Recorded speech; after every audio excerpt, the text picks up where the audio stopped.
Border पर चीन को टक्कर देने वाला जो काम बरसों से नहीं हुआ, वो काम भारत ने पिछले कुछ सालों में किया। यहां भले लोग कहते रहे हों कि अरे नरेंद्र मोदी चीन से डर गए, आंख नहीं मिला पाते, चीन नहीं बोल पाते, वगैरह वगैरह, लेकिन फैक्चुअल चीजें क्या है, सच्चाई क्या है, फैक्ट्स क्या है, वो हम आपको पाठशाला में लगातार बता रहे हैं। बॉर्डर पर भारत ने पिछले कुछ सालों में धड़ाधड़ सड़कें बनाई, पुल बनाए, हाईवे बनाए, और यह काम फुल स्पीड में लगातार चल रहा है। अब भारत ने एक ऐसे प्रोजेक्ट पर काम करना शुरू कर दिया है जो 10 साल पहले सोचा तो गया था, लेकिन जैसे उस जमाने में हर चीज सोचकर दिमाग में ही सो जाया करती थी, वैसे ही हुआ और इस पर कभी काम ही नहीं हुआ। इस प्रोजेक्ट का नाम है, जिसके बारे में मैं आपको बताना चाहता हूं, प्रधानमंत्री नरेंद्र मोदी के राज में अब जाकर इस पर जो है वो काम हो रहा है। इसका नाम है नॉर्थ ईस्ट, यानी जिसको आप पूर्वोत्तर कहते हैं, स्ट्रैटेजिक रेल लिंक, यानी पूर्वोत्तर के राज्यों में स्ट्रैटेजिक रेल लिंक बिछाना। और ये जो रेल लिंक है बॉस, ये कोई असाधारण रेल सेवा शुरू होने की बात नहीं कर रहा हूं, इसके बड़े इंपैक्ट है। इसके तहत अरुणाचल प्रदेश, मणिपुर और सिक्किम के रणनीतिक रूप से महत्वपूर्ण बॉर्डर एरिया को रेल नेटवर्क से कनेक्ट किया जाए। इस प्रोजेक्ट में नॉर्थ ईस्ट के सभी राज्यों की राजधानियां एक ही रेल लाइन के जरिए एक दूसरे से कनेक्ट हो जाएंगी। और इस प्रोजेक्ट के पूरा होने के बाद एलएसी से करीब 20 किलोमीटर पहले तक रेल कनेक्टिविटी हो जाएगी, जो पहले कभी थी ही नहीं। सड़कें बनी, पुल बने, वो तो बने ही बने, लेकिन और तेजी से सेना पहुंचानी है, इसके लिए वहां पर रेल कनेक्टिविटी की जा रही है, बॉर्डर से 20 किलोमीटर पहले तक। बॉर्डर तक इस तरह का मजबूत रेल नेटवर्क होने से सैनिकों के डिप्लॉयमेंट और हेवी इन्फेंट्री साजो सामान को तेजी से पहुंचाया जा सकेगा, जो अभी सड़क से या एयरलिफ्ट से करने से हो पाता है। और सोचिए कितना जरूरी है कि आप बॉर्डर के पास ट्रेन सेवाएं, रेल सेवाएं बनाएं, और इतने साल में किसी ने बनाया नहीं, अब जाकर बन रहा है। इस प्रोजेक्ट की जिस रेल लाइनों पर सबसे पहले काम शुरू होगा, वो रेल लाइन 3 महत्वपूर्ण बॉर्डर एरिया को कनेक्ट करेगी। और इन 3 इलाकों के बारे में आपको बताता हूं, आपको समझ में आएगा कि स्ट्रैटेजिकली ये कितना इंपॉर्टेंट होगा। अरुणाचल प्रदेश के भालुकपोंग से तवांग को कनेक्ट किया जाएगा। इस रेल लाइन की लंबाई 200 किलोमीटर होगी। असम के सिलापथार से अरुणाचल प्रदेश के बैम अलोंग को कनेक्ट किया जाएगा। इस रेलवे लाइन की लंबाई 87 किलोमीटर होगी। और असम के रूपाई से अरुणाचल प्रदेश के पासीघाट को भी कनेक्ट किया जाएगा। इसकी लंबाई 217 किलोमीटर होगी। पासीघाट में एयरफोर्स का लैंडिंग ग्राउंड, सिक्किम में रांगपो इलाके को गैंगटॉक होते हुए नाथुला से कनेक्ट किया जाएगा, जिसके बारे में आपको बता रहा हूं। सिक्किम की बात कर रहा हूं, वहां पर भी ये रेल लाइन पहुंचेगी और इस रेल लाइन के लिए फाइनल लोकेशन सर्वे का काम चल रहा है। यानी रेल नेटवर्क तवांग और नाथुला तक पहुंच जाएगा, और इन दोनों लोकेशन पर अक्सर चीन के साथ झड़प की घटनाएं होती हैं, वहां से खबरें आती हैं। अब आपको समझ में आ रहा कि चीन परेशान क्यों है। रोड बन रही है, बॉर्डर पर कंस्ट्रक्शन चल रहा है, और उसको लगता है ये तो वो देश है जहां कुछ साल पहले तक रक्षा मंत्री खुद सदन में खड़े होकर बता दिया करते थे कि हमने वहां पर कंस्ट्रक्शन इसलिए नहीं किया कि हमको लगता था चीन जो है उससे तनातनी ना हो जाए, और इसलिए हम पीछे रह गए। ये रक्षा मंत्री बताते थे बॉस, सदन में खड़े होकर। और ये आज का देश जहां सड़क बन रही है, जहां महीनों महीनों जो है वो फौज खड़ी हो जाती है सामने से सामने नजर मिलाकर, जहां राफेल खड़ा है, और अब वहां रेलवे लाइन पहुंच रही है, तो चीन को धक धक तो होगा ही। अपना देश संभल नहीं रहा, और यहां इंडिया जो है वो गले तक पहुंचा जा रहा है। नॉर्थ ईस्ट के लिए जो रेल लिंक प्रोजेक्ट बनेगा, वो कैसे बनेगा, ये आपको मैप के जरिए दिखाता हूं। ये मैप जरा यहां डालिए, इस पर आपको समझ में आएगा। जब चर्चा होती है कि देश का बॉर्डर सुरक्षित है नहीं है, उसको लेकर क्या हो रहा है।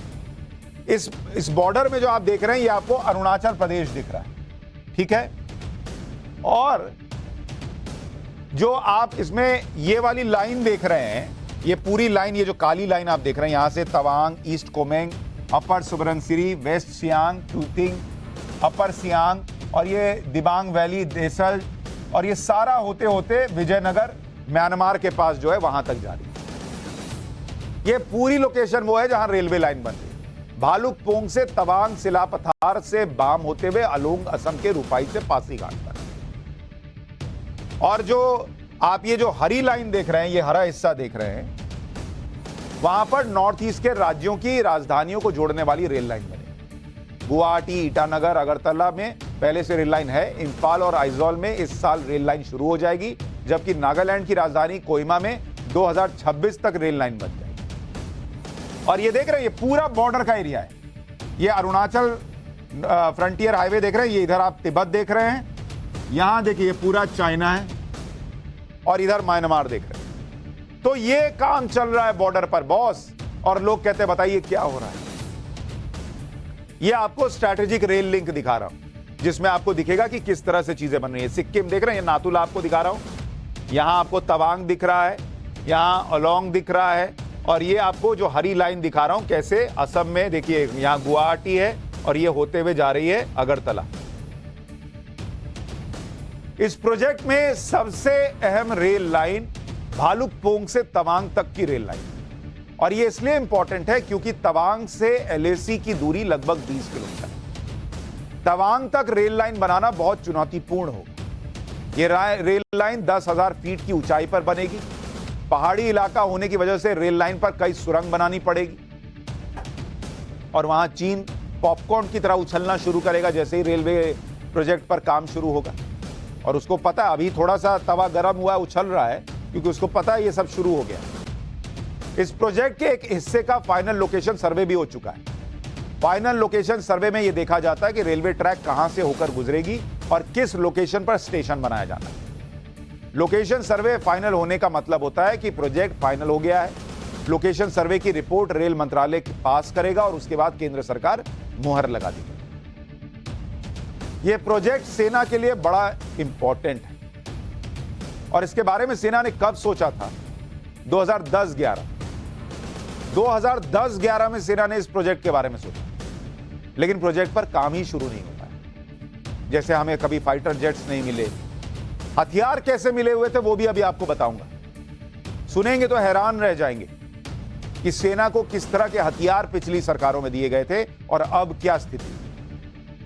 लेकिन उसके पहले सुनिए, रेल लाइन का लोकेशन सर्वे तक नहीं किया गया पिछली सरकार में, अब जाकर लोकेशन का सर्वे पूरा हुआ। किस तरह से नॉर्थ ईस्ट में रेलवे नेटवर्क को अपग्रेड कर रही है नरेंद्र मोदी सरकार, यह भी आपको बताता हूं।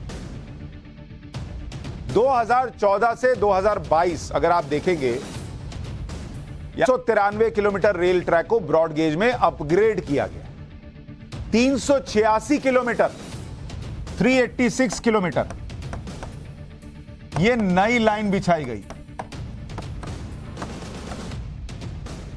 356 किलोमीटर डबल लाइन शुरू की गई है। डबल लाइन यह हुआ है रेल नेटवर्क कैसे नॉर्थ ईस्ट में बिछाया गया है। 1578 किलोमीटर नई रेल लाइनों का सर्वे पूरा किया गया। कहां पर? नॉर्थ ईस्ट में। और फिर कहा जाता अरे हमारे फौजियों को छोड़ दिया गया है। अरे भैया, उनको ताकत दी जा रही है। नॉर्थ ईस्ट के राज्यों में रेलवे इंफ्रास्ट्रक्चर डेवलपमेंट के लिए मोदी सरकार में कितना फंड दिया गया, यह भी आपको बताता हूं। पिछले 8 साल में नॉर्थ ईस्ट को 51,787 करोड़ रुपए दिए गए, जो 2009-2014 तक दिए गए फंड से 254% ज्यादा है। 2009-2014 के बीच नॉर्थ ईस्ट के लिए जितना फंड दिया गया, उससे 254% ज्यादा फंड अब दिया गया है। सेना प्रमुख जनरल मनोज पांडे ने बॉर्डर के हालात के बारे में बताया कि चीन ने बॉर्डर पर अपनी सैन्य तैनाती को थोड़ा बढ़ाया है, लेकिन भारतीय सेना की भी चीन की हर हरकत पर नजर है, और किसी भी स्थिति से निपटने के लिए भारतीय सेना ने भी पर्याप्त संख्या में सैनिक और अतिरिक्त सैनिक लगा रखे हैं। सेना प्रमुख ने बताया कि बॉर्डर पर इंफ्रास्ट्रक्चर को जबरदस्त तरीके से बढ़ाया गया है। पिछले 5 साल में पूरे देश के बॉर्डर एरिया में 6,000 किलोमीटर सड़कें बनी, और इनमें 2100 किलोमीटर सड़कें सिर्फ चीन के साथ बॉर्डर पर बनाई गई। और कहा जाता है चीन से डर रहा है भारत।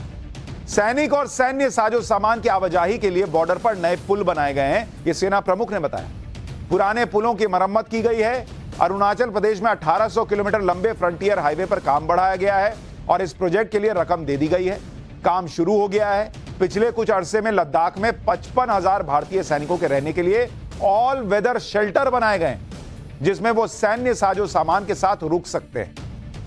बॉर्डर पर इंफ्रास्ट्रक्चर और लद्दाख में सैनिकों के लिए ठहरने की जगह बनाने में पिछले 3 साल में 1300 करोड़ रुपए खर्च किए गए।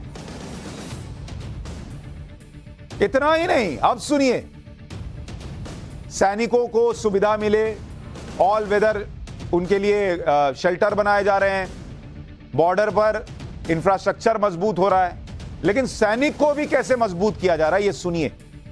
भारत अपने हथियारों को कैसे अपग्रेड कर रहा है इसे भी समझिए। किसी भी देश की सेना के पास 3 तरह के हथियार होते हैं और आप सुनेंगे तो हैरान रह जाएंगे कि जो लोग सवाल पूछते हैं कि बॉस क्या कर रहे हैं, क्या कर रहे हैं, उन्होंने अपने राज्य में देश के सैनिकों के साथ क्या किया था। हथियार जो होते हैं वो 3 तरह के होते हैं किसी भी सेना के पास। एक होता है विंटेज, यानी पुराने और परंपरागत हथियार। दूसरा होता है जो सेना के पास होता है, जिसको कहते हैं करंट हथियार, मतलब अभी के हथियार जो अभी लेटेस्ट हैं। और तीसरा जो होता है जिसको आप कहते हैं state of art, state of the art हथियार, इसको कहते हैं एडवांस हथियार, जो बहुत कम देशों के पास होते हैं। इस तरह से 3 तरह के हथियार किसी भी फौज के पास होते हैं। भारतीय सेना की अभी की स्थिति क्या है आपको पता है? अभी की स्थिति यह है भारतीय सेना की, अभी भारतीय सेना के पास 45% जो हथियार हैं वो पुराने और परंपरागत। जो करंट हथियार है, जो आज की तारीख में मतलब अभी के लिए आधुनिक हथियार है, वो है 41%। और जो स्टेट ऑफ द आर्ट हथियार हैं वो है 14% इस वक्त देश की फौज के पास। जबकि 2018 से पहले भारतीय सेना की स्थिति क्या थी आपको पता है? आप सुनेंगे तो आपके कान से धुआं फेंक देगा बॉस, कि कैसे विपक्ष के लोग जो हैं वो बात भी करते हैं भारत की फौज और उसको लेकर कहते हैं कि पिट कर ये लोग आ गए। इन लोगों ने फौज के साथ क्या किया है सुनिए।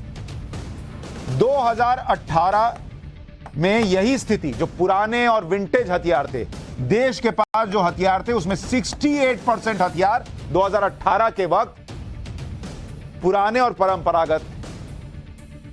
करंट हथियार जो थे वो 24% थे मात्र। और एडवांस हथियार, स्टेट ऑफ द आर्ट जिसको कहते हैं, वो मात्र 8% हथियार थे। यानी हमारे फौजी विंटेज हथियारों से काम चला रहे थे। आज की तारीख में नरेंद्र मोदी सरकार ने 2018 से 2022 के बीच ये जो बढ़ाया 68% पुराने हथियारों को घटा के 45% किया।